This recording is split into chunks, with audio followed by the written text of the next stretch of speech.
Hello, this is Yaro Starak, and welcome to the Entrepreneur's Journey podcast. Today's guest is Hal Elrod.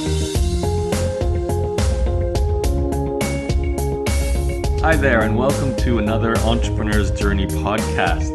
Today, my guest is Hal Elrod, and you're going to hear a story that really has some ups and downs in terms of some big life tragedies, like a car accident that almost left Hal unable to walk and with brain damage. You'll also hear how he got his start during the early days before he became well known for the Miracle Morning book. He was actually quite entrepreneurial and had a background as a DJ and also selling knives, and became a top commissioned knife seller.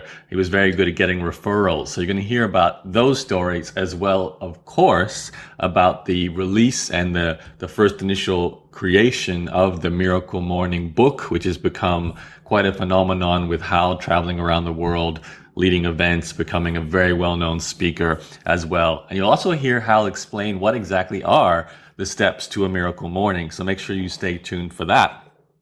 So before we dive into the interview, I'd just like to remind you, if you've not yet signed up for my email newsletter where I send you my latest podcast interviews like this, make sure you go to interviewsclub.com and just enter your email address there, and then you'll be signed up to that email list, and you'll get all my latest podcasts as soon as I release them, and also a series of my very best podcasts from over the years in my archives. That's it. I'll get going now with the interview. Here's Hal. Hello, this is Yaro Starak, and welcome to an Entrepreneur's Journey podcast interview. My guest today, we connected in person for the first time at a Pat Flynn and Chris Ducker event in San Diego. I think we were just happened to be sitting next to each other, and we shook hands, and I didn't realize that there was a connection we had prior to this. So I'm looking forward to hearing about that. But obviously, because my guest was the speaker at Pat Flynn and Chris Ducker's event, he's got a great story to share. I'm going to let my guest explain why he's here to do the interview with me, because there's a lot we need to cover. You probably know him for one reason, first of all, though. So my guest, Hal Elrod, thank you for joining me on the interview today. Yaro, it's an honor. I don't know if I told you this when we met, but you're like an internet celebrity to me. When I saw you, I was like, whoa, that's Yaro Starak. No way. And then so for me to be on your show now it's an honor, man. Thanks for having me. Oh, I'm glad to have you here. And just for those who don't know, they probably have heard of your book, The Miracle Morning, because that's a bit of a breakout success story. So let's first cover that. What is the book, and how successful is it? Yeah, so I wrote The Miracle Morning. It came out in 2012, and The Miracle Morning was never a book idea. It was never a business idea, never a brand. It was really, in 2008 when the economy crashed, I crashed with it. I mean, I lost my income, I lost my house. I was an entrepreneur, so my clients, I was a coach, they couldn't afford to pay me. So long story short, I create this morning ritual. My life changes so fast, I start calling it my Miracle Morning, and then I start sharing it with my clients, and then they have the same results, and I go, man, maybe I need to share this with more people. Maybe I should write a book about it. And the book came out in 2012. It's now become one of the highest rated books on Amazon with over 1,500 five-star reviews. It's one of the best-selling self-published books of all time, with over 200,000 copies sold. And pretty exciting, we just signed with 21 foreign publishers, so it's being translated and published in 21 languages, and it's currently been published in the UK, France, and it's the number one best-selling book in all of Korea. At least it was a few weeks ago. So awesome. It's kind of surreal. Can you tell us about the business around the book now? Like, how do you live your life currently? I know you're a speaker because of this. What else do you do with this business? Yeah, so when the book came out, I was an author, a speaker, and a coach. I did not make very much money as an author. I didn't make a whole lot of money as a speaker. I was making maybe like $3,000 to $5,000 per speaking engagement, speaking at colleges mostly. And then as a coach, that was where most of my money came in. But it was like six, around six figures. The book, when I wrote it, I didn't know it would be so successful, but it's now, so I went from the year the book came out, I did like $150,000 in revenue. 3 years later, we did $1.5 million in revenue this last year, and probably over two this year. And over half of that is book sales, wow. Royalties from one book. So people go, how do you monetize how do you monetize your book, right? Like people think you don't make money as an author. And I go, you sell a lot of books. That's how you monetize a book. You That's sell. not the answer you expect nowadays. Yeah, exactly. They're like, so what's the back end? Now we have a back end. I have a group coaching program. I have a few private coaching clients. My keynote fee went from $3,000 to $25,000. So I speak a couple times a month. And then we do live events, so we put on live events with, hundreds of people in the room. So that's, but it all starts with the book. The book is what introduces people and brings them into our, funnel. And we have approximately 10 to 11,000 new people subscribe to my email list every single month. And 90% of those come from people that are reading the book that are opting in to get the bonuses that are offered in the book. So that's the whole business, really that is the front of it, and it brings people in, it gets them, gives so much value, then they want more. They want to go to the events, huge. And that's the thing. So I do want to dive into your story. I know we've only got you for like another half hour or so, but I just have to clarify. I came into your world way before all the Miracle Morning happened. Is that correct? Yeah. So back in I'm trying to think of the year here, 2011, I believe, is when I was looking at creating a group coaching program, and your memberships. Well, remind me what it's called. Well, there's two things. There's a free report I had called the Membership Site Master Plan, which led to a program called the Membership Site Mastermind. Got it. Okay, so we started with the freebie, and then went into the program. And it, when I started it, I launched it with 5 group coaching members at $97 a month. And you obviously, I mean, it's called the blueprint for a reason. Like you have it really dialed in and simplified, and it's very step by step. And we grew it from 5 members to 70 members within 2 months, following a lot of the stuff I learned from you, which, took it from $500 a month to $7,000 a month. Yet my ongoing effort wasn't anymore, right? I was just doing 2 calls a month. And then we grew that to 220 members, at $97 a month, which is a little over $20,000. But again, the ongoing effort didn't increase, right? I was able to scale. And that was the first time I really learned that, wow, like it really is about scalability. I was doing one-on-one coaching before that. And, you're paid X amount for X amount of time. And to be able to, you really gave me a view into the freedom that's possible when you create a membership site and you focus on scaling your income and scaling your impact and scaling your time. Now, the one missing link here, people might be thinking, wait a sec, so you had a membership site, you've written this book, but what exactly does Hal teach? So can we just maybe go back in time and connect the dots here? So I know, because I've read your book and I know you've had this history in sales, but can we go back even before all of that? What did you start off as in terms of an entrepreneur? Did you have anything in your high school days or university days where you were doing your own projects? I did.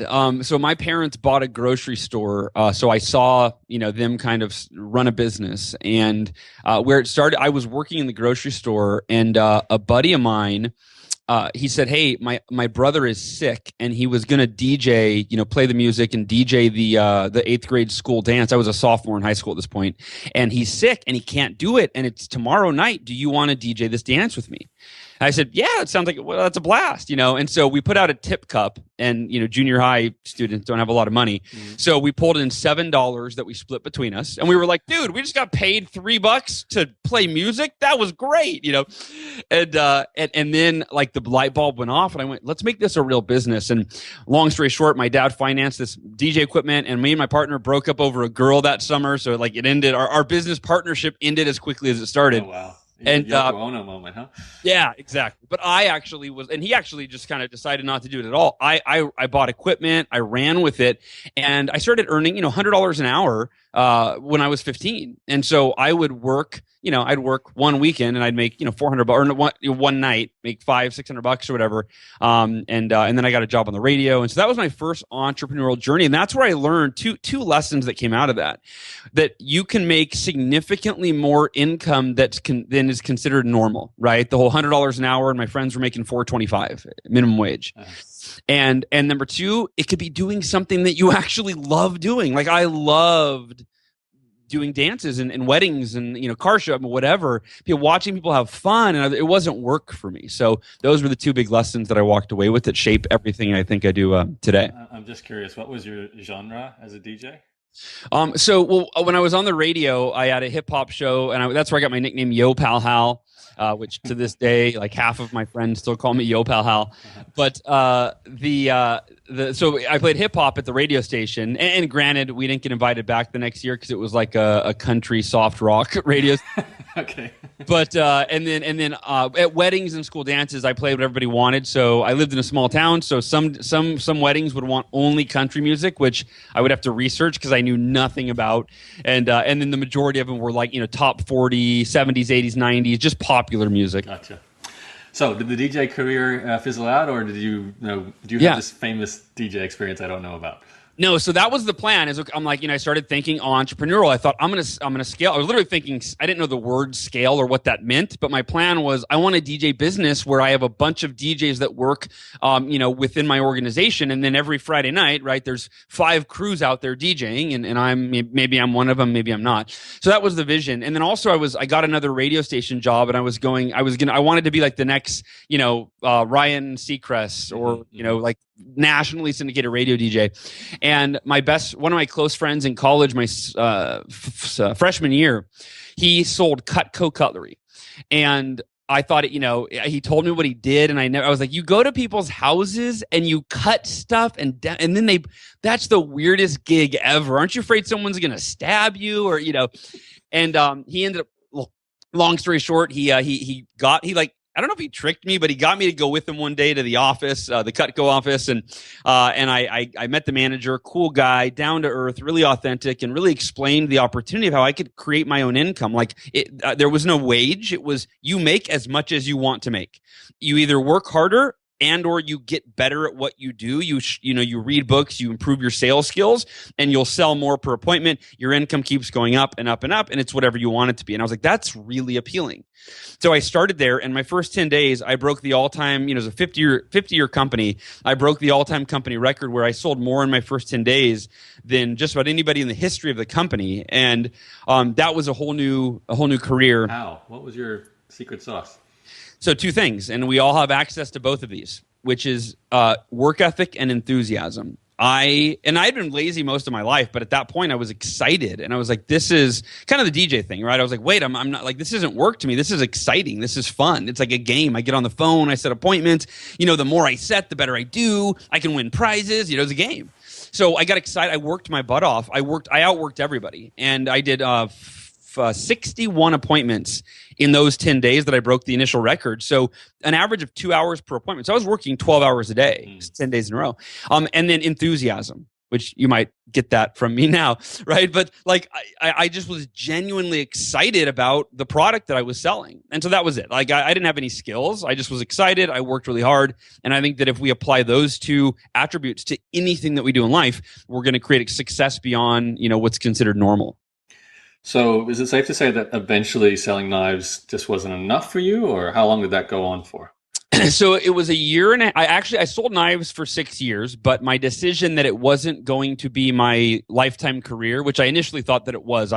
When I saw, what my manager did for me in terms of believing in me, and I wouldn't have broken that record without his mentorship and belief and accountability, his guidance, and that I thought, man, I want to do that. Like, I could do that for the rest of my life. If my job was helping college students bring out the best in themselves, like my manager did for me, what a fulfilling career. That'd be amazing. I'll do it forever. Right. And a year and a half into my career, I was giving a speech at a Cutco sales conference. And after the conference, driving home in my first new car, I just bought a brand new Ford Mustang. This was December 3rd, 1999. I was 20. And a drunk driver got on the freeway going the wrong way against traffic. And I don't remember the headlights coming at me, but at around 11:30 p.m. at night, he came around a corner and he crashed head on into my car at 70 miles an hour, sent my car spinning off of the drunk driver and kind of went perpendicular to the highway, and the car behind me crashed into my driver's side door at around 70 miles per hour. And the left side of my body was immediately just devastated. I broke 11 bones. I bled to death. I was clinically dead for 6 minutes, rushed to the hospital in a coma for 6 days, flatlined twice, had all these emergency surgeries. And when I came out of the coma, the doctor said that I would probably never walk again, and I had permanent brain damage. And so this was this reality that I had to face. And if you have any questions on this, obviously I can go into some of the detail, but that was a pivotal moment where I woke up from the coma and I had to deal with all this. And I kind of at one point realized maybe this, everything happens for a reason. Like, how could I use this experience to improve my life and serve humanity? And maybe, I think it's more than selling knives. I always want to be a speaker. Maybe that's what I'll do. And that's where those seeds were kind of planted. So how long was the recovery process? Since we're talking to you and you sound fairly coherent, I'm assuming the brain works pretty well. Yeah, my wife would disagree. She'll tell you the brain damage is a real thing. But anybody spends enough time with me, they're like I'll tell them a story, and then 5 minutes later, an hour later, I'll tell them the same story or ask them the same question. They go, "Do you really not remember that you just told me that?" And I'll go, "No, the brain damage. Remember?" So no, so they said I would never walk again, and then their like hopeful assessment was like maybe in 6 to 12 months after your body is healed, we'll be able to reevaluate.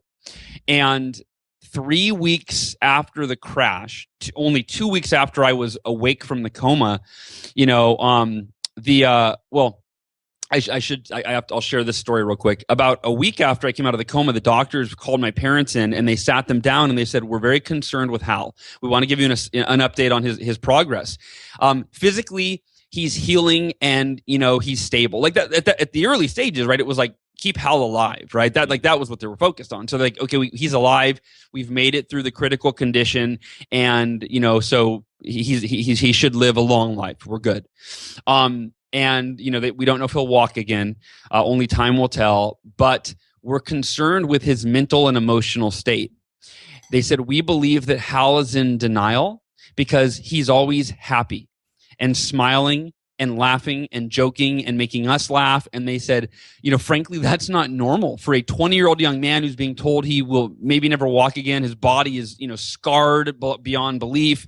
And he's just happy-go-lucky about it. We believe that he is delusional. He's checked out of reality. Mm-hmm. And they, my parents came in and, they were concerned, and my dad expressed the doctor's concern and said, "Hal, how are you really feeling? It's okay if you're angry about this, if you're scared, if you're sad. You don't have to put on a happy face. Like it's important that we deal with how you're really feeling and talk about it. And, how are you really feeling?" And I said, "Dad, I thought you knew me better than that. Like, I can't change that I was in a car accident, but I get to choose whether or not I'm depressed or I'm grateful. And I'm choosing to be grateful." And I said, "Here's the thing, Dad. If I'm in a wheelchair the rest of my life, I promise you, I will be the happiest person in a wheelchair that you've ever seen.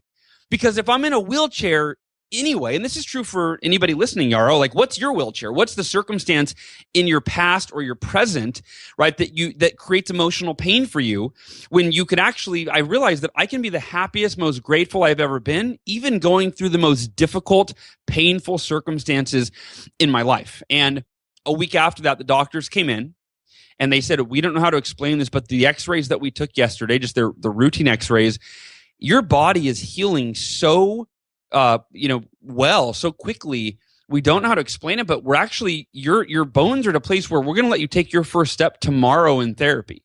Mm-hmm. So it went from never walk again to 3 weeks after the crash, I took my first step. 2 months later, I left the hospital. A week later, I was against doctor's orders. My mom and dad were driving me to Cutco appointments because I wanted to break another record, and I did. And and then that was like, that was kind of, I went back to Cutco for 5 more years. I was there for 6 years to hit the Hall of Fame. Then that's when I moved into like the career of writing and speaking and coaching and all of that. Okay, so that must put you at like 26-ish when you left Cutco and started to move towards being a speaker and a teacher and a coach. Is that right? Yes. Yeah, exactly. Right around 25, 26. Okay, so how did you make that transition, since the difference between selling knives to getting on stage? And no doubt, your story is incredible at that point already. So you've got stories to tell, but how did you become basically a personality in the personal development area? Yeah, so at that point, I was relatively young, 20, 25, 26, but mostly I looked like, I have spiky hair. And even today, I got carded yesterday, and this guy wouldn't sell me a beer at the bowling alley. I'm like, dude, I'm 37 years old. And, so I still look young. So back then, you can imagine, I looked like a kid. And so I was, when I knew I wanted to be a speaker, but I was debating, I could talk to corporate or sales audiences. I'm a Hall of Famer. I've broken records. I've got a lot of great content around sales. I thought, but God, it's going to be an uphill battle trying to get them to respect me and listen to me and book me. And so I decided that, all right, I'm going to start as a high school and college speaker because I'm passionate about helping that audience, and I that's going with the grain as opposed to against it. But I didn't know how to make money in that field, and so what I did is I decided that I would start with coaching, and I decided to coach Cutco sales reps. I thought, what am I most qualified to do?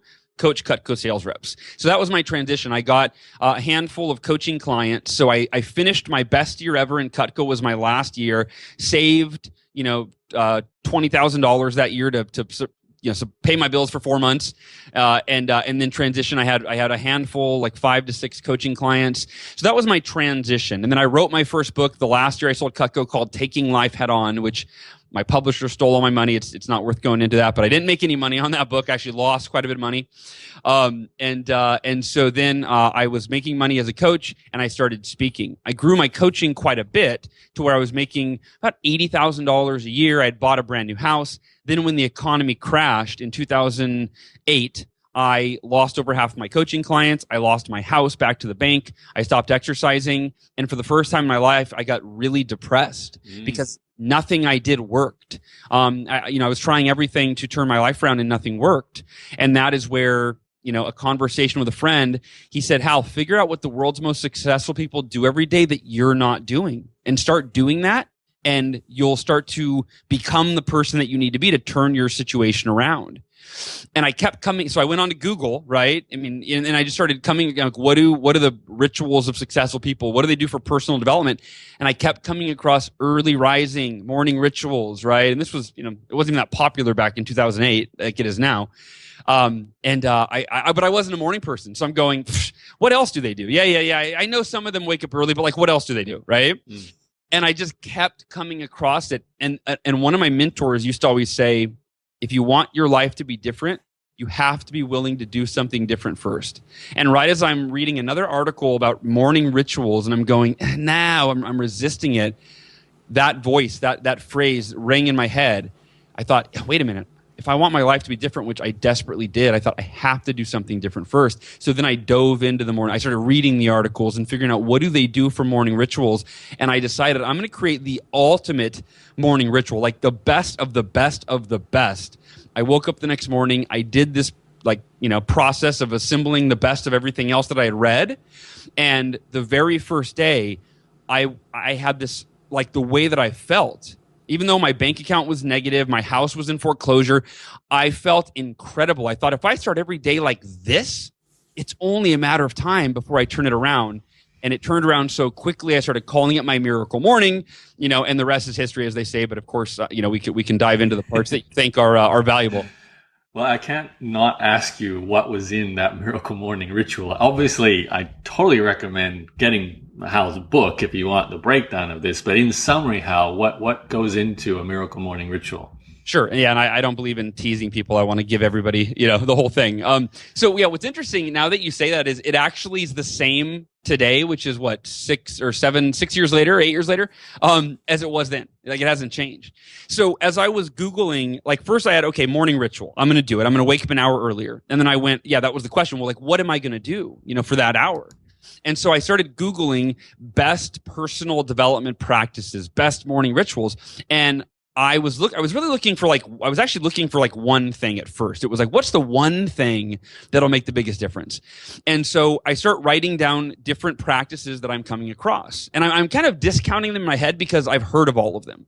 Like, how we're conditioned to look for the new thing, right? Mm-hmm. What's the new cutting edge, thing that no one's heard of? And the first thing I come across is meditation. And I'm going, I don't want to meditate. I can't meditate. And then I read this quote from Ray Dalio, who is a billionaire, right? Runs the largest hedge fund in the world, or at least he did back then.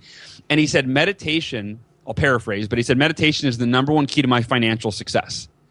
And I went, whoa. Financial success? I thought it was like this was a spiritual, stress relieving practice. But meditation, financial? And I go, why? I'm in a financial bind right now. Like, I'm at a rock bottom financially. Okay, I got to meditate. And then I'm going through and I find this interview on YouTube where Ellen DeGeneres asked Will Smith, Will, what is, you're one of the highest paid, most loved actors in Hollywood. What's your secret to success? And he basically said self-affirmations. He said, I started using affirmations when I was young, and I would in writing, I would write affirmations that reflected who I needed to be to achieve everything I wanted in my life and be an actor and all of these things. And so I'm going, okay, I've got to use affirmations. Then I come across visualization, morning exercise, reading, and journaling. So these 6 practices, and for anyone, let me give you a visual if you're listening. These, with the help of a thesaurus, they're now known as the SAVERS. So it's an acronym, SAVERS. It's silence, which is meditation or prayer, whatever, or both, whatever works for you. So the S is for silence, A for affirmations, V for visualization, E for exercise, R for reading, and the final S is for scribing, because the J for journaling wouldn't fit in there. Right? So these are the SAVERS. This is the model. And I'll say this. Any one of these practices, Yaro, right? If you, and anyone listening probably goes, yeah, I've heard of all of them. B, I probably do at least some of them, right? Mm-hmm. But Robert Kiyosaki, the author of Rich Dad Poor Dad, he reached out to me. This was about a year ago. I still get chills when I tell this story. And he said, Hal, I've read The Miracle Morning 3 times. It's changed my life, and I would like to interview you on Rich Dad Radio. And, my jaw hit the floor because I'm a huge fan of Robert Kiyosaki and Rich Dad Poor Dad. And so I do the interview, and he said, Hal, before The Miracle Morning, every successful person on the planet did at least one of the SAVERS. And they probably swore by it and attributed a lot of their success to one, maybe even 2 of the SAVERS. He said, but until I read The Miracle Morning, I had never heard of anyone on the planet that did all 6 of those practices. And because they're the best personal development practices known to man, they're timeless. If any one of them is a game changer, right? You do all 6 every morning, and that becomes the ultimate morning ritual. So those are the 6 practices. To this day, I still do them. I do them in different orders depending on the day. Some mornings, if I wake up feeling a little like no energy, I'll start with exercise to get my heart rate up. Most days I do start with silence, and I kind of go in the order of the affirmation, or the acronym. But yeah, those are the practices. So how did initially the release of this book take off? Did you just write that, you collected all this data, you started practicing it, then you just flat out wrote the book and went looking for a publisher again? Obviously a new publisher after the last experience. So it took me 3 years to write the book. It really took me 6 months once I fully committed, but 3 years from making it a goal and then working on it and then putting it away and then having self-doubt, no one's going to read a book on morning rituals. Who am I to write that book, And then when the book launched, I didn't have much of a platform. So I leveraged I did a bunch of pre-sales. I leveraged total guerrilla marketing in the beginning. And I sold 2,000 copies the first month, hit number 1 on Amazon in, our category, whatever. Just to clarify, because I know a lot of people might be wondering what specific tactics was, if you can give us 1 or 2 of that guerrilla marketing. You're talking podcast interviews. Sure. Yeah. So I formed a launch team. So actually, I'll tell people, Google Michael Hyatt, how to launch a best-selling book. That's just a great blog post that I read, and I followed every tactic on that blog post. Awesome. One of them, though, was forming a launch team. So I put out in my just social media that, hey, we have a launch team, or we're going to put together a launch team. You'll get an advanced copy of the book. In fact, if you Google Miracle Morning Launch Team, I think you'll probably find, I think that webpage is still up. But I just modeled Michael Hyatt's kind of launch team. But we had 70 people that were posting in advance that the book was coming out. And one of the big tactics that I did is, as soon as you want to write a book, create some sort of content around what your book is going to be, even if it's going to end up, the book's different, when it comes out. But so I recorded a 1-hour interview I had somebody interview me for an hour, and I put that audio up on an opt-in page. So just real simple, name, email, learn the Miracle Morning, 4 bullet points. And they opted in to download the audio. Well, I had 10,000 people opt in over the course of basically those 3 years while I was writing the book. So there were people that knew that were already practicing the Miracle Morning. They were posting videos on YouTube, and it wasn't even a book yet. So the concept was already being embraced and implemented before the book came out. So whether your book comes out in 4 months or 6 months, right? Yeah. Put content up, and whether it's a PDF, it's an audio, it's a video, whichever. So a 3-year pre-launch phase, basically. yeah, but only active for the last 3 months. I put that webpage up, but I did nothing to promote it. There were no Google AdWords.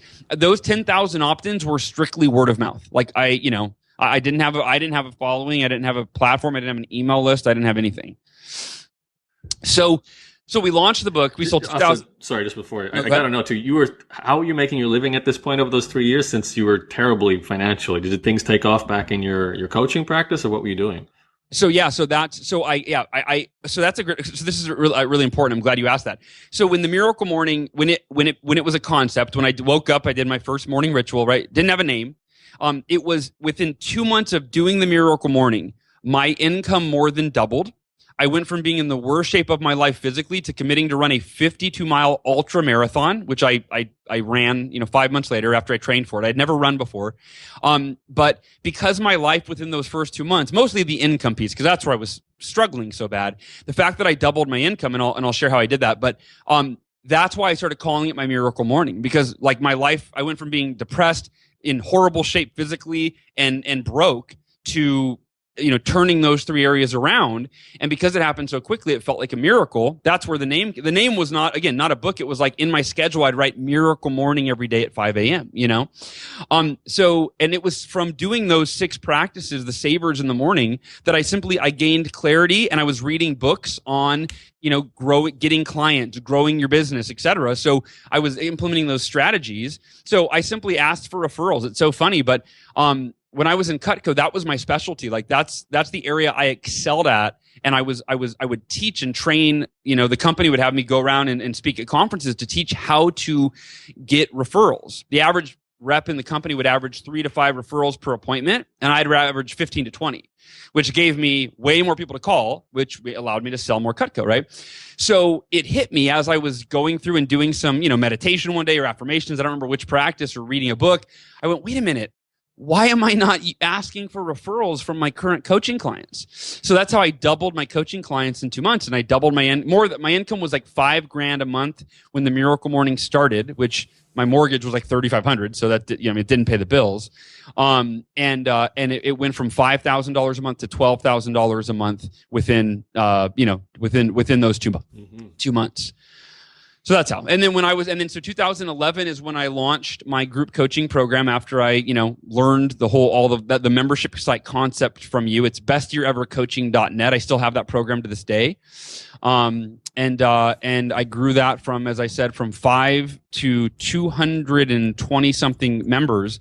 And what I did is then I stopped.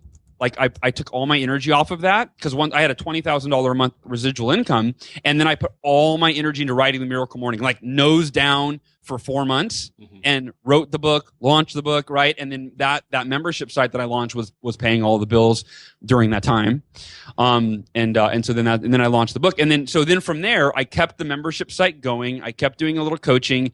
My speaking started picking up. I went from $3,000 to $5,000 to $7,500 to $10,000. I kept raising my fee along the way, and then but here's the Miracle Morning itself.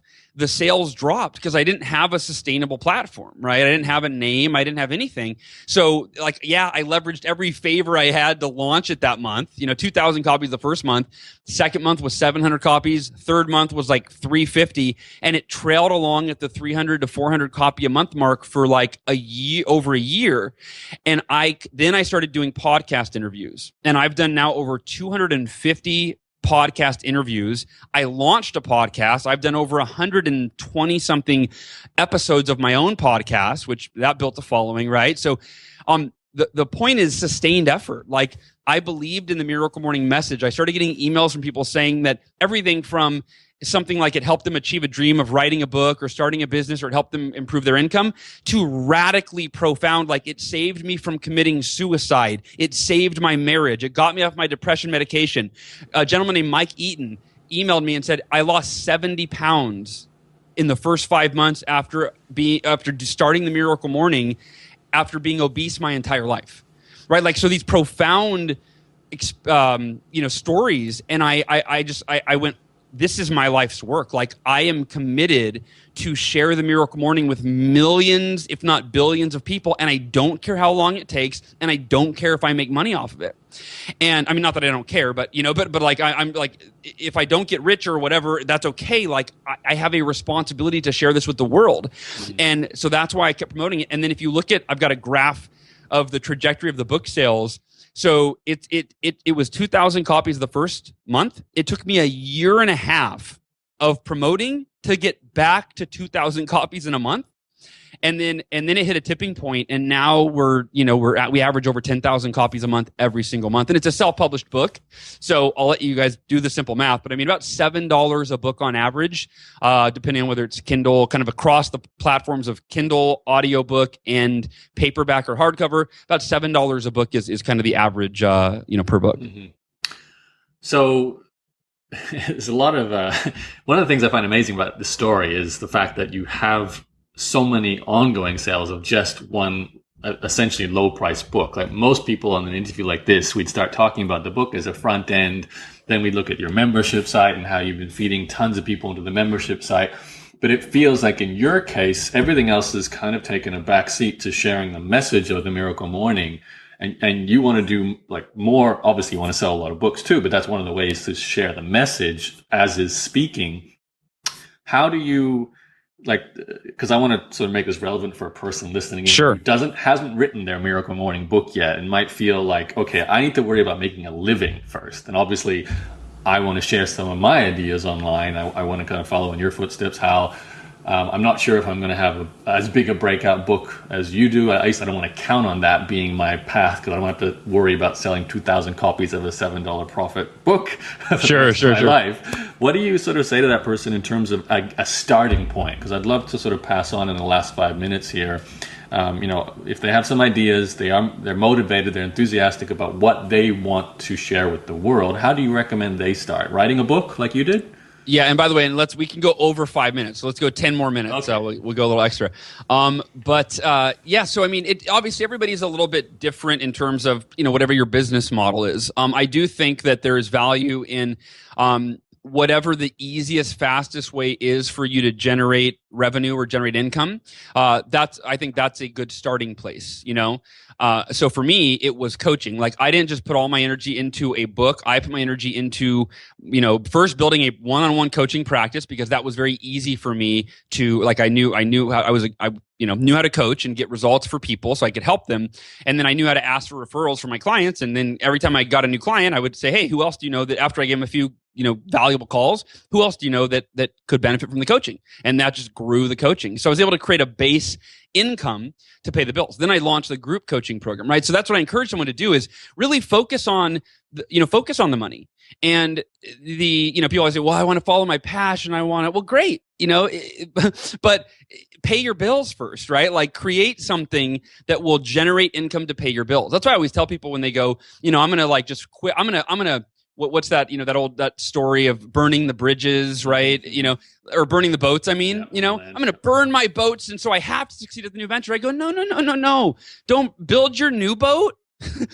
Build your new boat. And then once it's built, then burn this boat, jump on the new boat. And even if it's not perfect, get a boat that floats. Then you can make it a yacht, right? Like, but so that's my advice, is start there. And then let me share.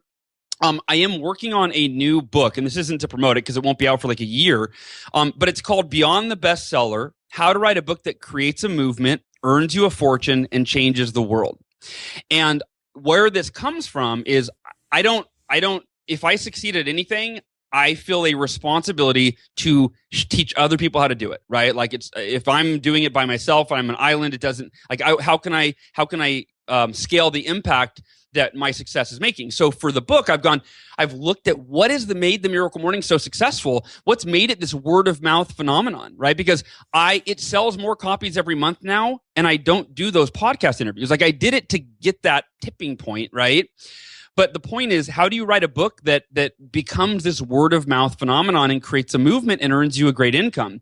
And whether or not, Yaro, to your point, not everyone's book is going to have the same success as the Miracle Morning, right? I mean, some could have more, but there are certain like things that it all just kind of came together. So I can't promise that if you do what I'm about to teach you, you're guaranteed the same level of, royalties or success or whatever, but it will significantly improve whatever you do. And what I'm going to teach you, this is for books, but it actually is really for anything that you put out into the world, any content especially. Here's the number one key to writing a book that creates a movement and goes viral, is that it changes people's behavior. if you think about it, most books only shift our thinking temporarily, right? We've all been there. You know, Yaro, you've been there where we're reading a book, and while you're reading it, you're like, it's all these profound ideas. It's making you think differently. You're like, oh my gosh, wow, this is amazing. And it's the best book you've ever read, right? And you're telling everyone, you should read this book, you should read this book, you should read this book, because it's shifting your thinking in a way that's inspiring or empowering you. However, then you finish reading that book, and the shifts in thinking are forgotten as soon as you read the next book, and now that's the best book you've ever read. But if that first book would have changed your behavior in a meaningful way that added value to your life, such as a daily ritual or even a weekly ritual. I'm coaching one of my clients on this, and he's writing a book called Re-Succeed, and I told him to do a weekly re-evaluate where he has his readers every week assess how their week went, how the progress was, track measurable goals, just nothing rocket science. But if they're doing this ritual, and he gave it a unique name, now they're going to be sharing with people, wow, every week I've been doing this thing that I learned in this book. And that might be happening years later. Like people today are doing their Miracle Morning that read the book 3 years ago. They still do it every single day. So it still comes up in conversation. So that's the biggest key is your content, whether it's a blog, a podcast, or a book.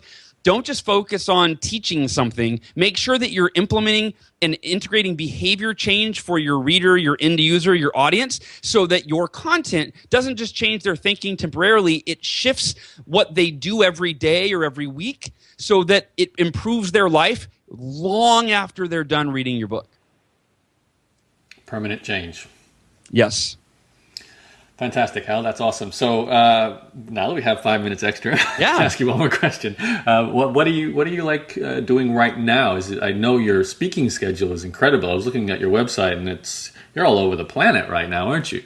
Yeah, and that's not all of that, and I'm really working on cutting back on that, right? So I think I've traveled on average last year probably 3 to 4 times a month, and probably 3/4 that was speaking, and then 1/4 was media. Like I just went to Paris to promote the French version of the Miracle Morning, which was wild. They took me and my wife out there. But so yeah, I'm trying to cut back on speaking to be home with my family a lot more. I've got a 3-year-old and a 6-year-old, and I hate, they're getting old enough where they finally went, Daddy, I don't like you traveling. And that just broke my heart. And I'm like, all right, done. We're cutting back, or I'm bringing you with me or something. But so now we launched the Miracle Morning book series. So the Miracle Morning for Writers actually published on Monday. It's #1 in all 3 of its categories. It's number 200 out of every book on Amazon. It's actually selling better than the original Miracle Morning book right now. So we have Miracle Morning for Entrepreneurs is coming out with Cameron Harold. He's co-authoring that with me. Miracle Morning for Parents and Families comes out in a couple of months. We're doing Miracle Morning for essentially it's the next chicken soup for the soul. Yeah, very clever. In my opinion, and I say this humbly, but I actually, one of my co-authors is the one that shared this with me. They said, actually, I think it's a new and improved version. And they said only because it does change behavior. Most chicken soup for the soul books, while you read it, it inspired you or it entertained you. But most of them, he said, didn't necessarily change your behavior and therefore change your life. Right. So he said, in this way, we're going to have millions of people in all different genres and niches and ways of life, that are actually doing the Miracle Morning. Plus, they're implementing this other content. Like, just to be clear, the book series, it's not just a rehash of the original book. Like the first 3 chapters, some of the original book, and the next 70% of the book is completely brand new content from a co-author that I bring in who's much better than me or knowledgeable at whatever we're bringing him in to talk about. Right. So the book series is a focus. We're making a documentary right now, the Miracle Morning movie. We just interviewed Dr. John Gray of Women Are From Mars, Men Are From Venus.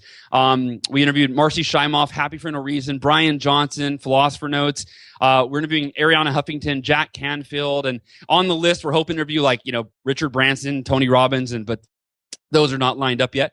But yeah, so we're doing the documentary, and the point of that is to reach the millions of people that will never read a self-help book and get the Miracle Morning into their lives, into their world. So a person who wants to actually do that right now, where should they go?